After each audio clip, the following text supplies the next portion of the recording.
కేంద్ర ప్రభుత్వం ఆలోచించి సహాయం చేయడం సిద్ధం ఉంది.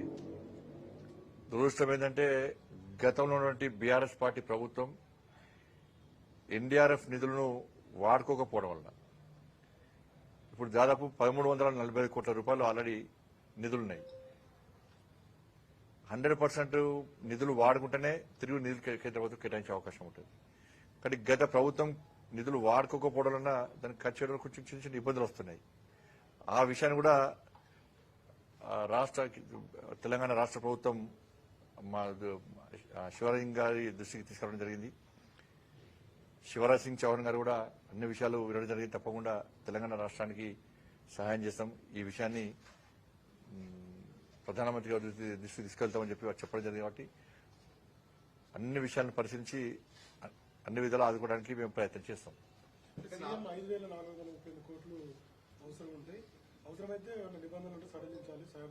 అదే ఈ ఎన్డీఆర్ఎఫ్ విషయంలో సడలించాలని చెప్పన్నారు.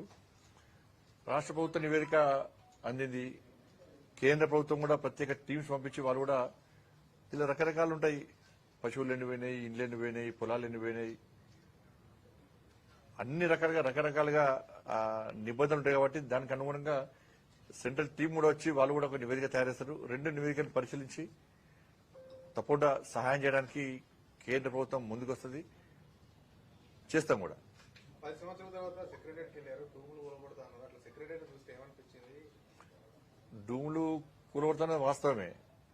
ఎందుకంటే ఇలా ప్రజా సమస్యలు కాబట్టి, ప్రజలు ఇబ్బందులు ఉన్నారు కాబట్టి, తన రాజకీయ కౌంతో చూడొద్దు కాబట్టి ఈరోజు నేను మొట్టమొదటిసారిగా సచివాలయం కూడా జరిగింది.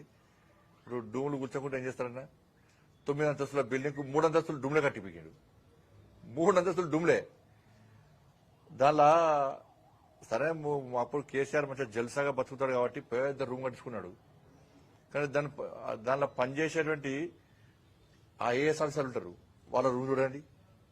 దానిలో పనిచేసే సిబ్బందులు కూర్చోడానికి ప్లేస్ లేదు, కొట్టుపడి తిట్టుకుంటారు. వాళ్ళు పొద్దున్న లేచి ఆ తమ్మిట్లో పెట్టిన వెంటనే కేసీఆర్ గారిని తిట్టుకోవడం పోతారు, లేవు లోపడుకోరు. వాళ్ళు ఆ ప్లేస్ లేదు. దానిలో 9 అంతస్తులకు 3 అంతస్తులు డూమ్లు ఎవడన్నా మెడకా మీద తలకి ఆయన భాషలనే మెడకా మీద తలకా ఉన్న వాళ్ళు 3 డూమ్ల కోసం 3 ఫ్లోర్లు కడతారు. 3 ఫ్లోర్లు వాడుకుంటారా?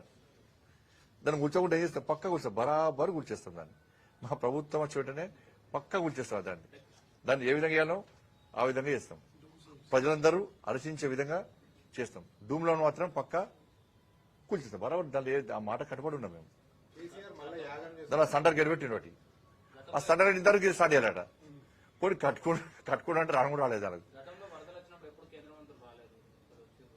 కేంద్ర మంత్రి విలువలే కలిసిండి ఎప్పుడైనా. కేంద్రం ఇచ్చిన నిధులను వాడుకునే దమ్ము లేదా, తెలివి లేదా వాళ్ళకు? కేంద్రం ఇచ్చిన నిధులను వాడుకోలే. ఈ మ్యాచింగ్ గ్రాంట్ ఇవ్వడం వలన 1000 కోట్ల రూపాయలు వాపసు పోయినాయి కేసీఆర్ ప్రభుత్వంలో. ఇలా బతుకట్లే పరిస్థితి. ఏం యాగలే, నవగ్రహ యాగం, దశగ్రహ యాగం చేయాలి. ఈయననే దశగ్రహం, ఇంకో గ్రహం ఈయననే.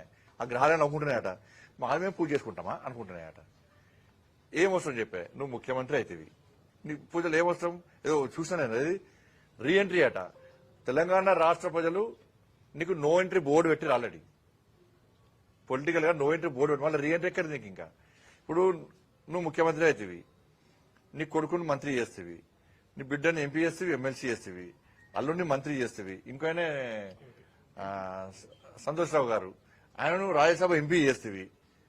ఇంకేం కావాలి? ఇక నువ్వే బతకాలి అని కుటుంబమే పొట్టుబడి సంపాదించుకోవాలి. ఏసీగా ఏదో ఒడ్డుబడ్డ చేపట్ల గిలగల కొట్టుకుంటాడు, బయటకు వెళ్తలేడు.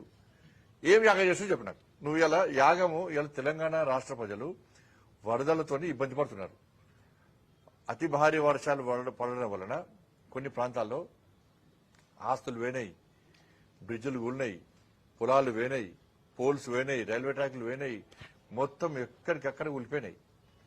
నువ్వు నీ యాగం చేసేటప్పుడు దీని నుంచి ప్రజలను కాపాడాలి, ప్రజలు సుఖ సంతోషాలతో ఉండాలి, ఈ కష్టాల బారి నుంచి బయటికి రావాలి, ఇటువంటి ఇబ్బందులు రావద్దని పూజ చేసినావా? గంత మంచి ఆలోచన నీకు వస్తాయి. మళ్ళీ నేను వెంటనే ప్రభుత్వం ఈ పోవాలి, వాడు వాళ్ళు, వీళ్ళు వాళ్ళ వల్ల నేను ముఖ్యమంత్రి వెంటనే రావాలి, నా కొడుకు మంత్రిని చేయాలి, లేకుంటే కొంచెం ఎగ్జామ్షన్ ఏమైనా కొంచెం ఇచ్చి నా కొడుకుని ముఖ్యమంత్రి చేయాలని కోరుకున్నాం కావచ్చు. రెండు బిడ్డ వచ్చిందని బిడ్డను ముఖ్యమంత్రి చేయాలని కోరుకున్నాం కావచ్చు. అంతే. నువ్వు చేసే పూజలన్నీ గివే, అన్ని గివే దరిద్రపోయే. అన్ని దరిద్రపు ఆలోచనలు. ఎవరికి ఏం కనీసం ఎవరికి ఒక పైసా మందం లాభం జరగని దరిద్రపు ఆలోచనలు వచ్చినట్టనే ఆయనకేస్తాయి. కాబట్టి ఎందుకు చేసిన పూజలు?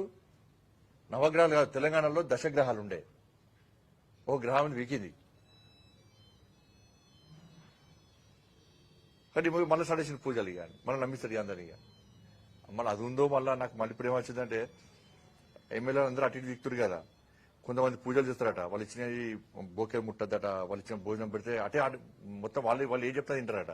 అయితే ఎమ్మెల్యేలు అటు ఇటు వీక్తురా కొంతమంది.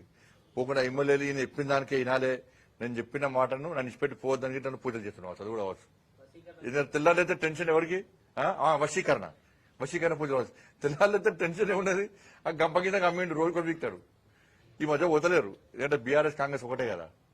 ఈ కాంగ్రెస్ పార్టీలో బీఆర్ఎస్ విలీనం ఎత్తుందని చెప్పి వాళ్ళు ఎమ్మెల్యేలు అనుకుంటారు కాబట్టి ఇక గంప కింద అట్ట ఉండరు, పోతలేరు. కాబట్టి ఎమ్మెల్యేలు నేను చెప్పినట్టు వినాలే, నన్ను ఇచ్చిపెట్టి పోవద్దని ఇట్లా పూజలు చేస్తుండవచ్చు, అట్లా ఉండవచ్చు. అంత వేరే ఏం ఈ అన్న మంచి గురించి పూజలు చేసేటువంటి ఆలోచన ఆయనకు ఉండదు. అట్లయితే కేసీఆర్ కాదు ఆయన, అట్లా నిజంగా చేస్తే కేసీఆర్ కాదు ఆయన. ధన్యవాదాలు.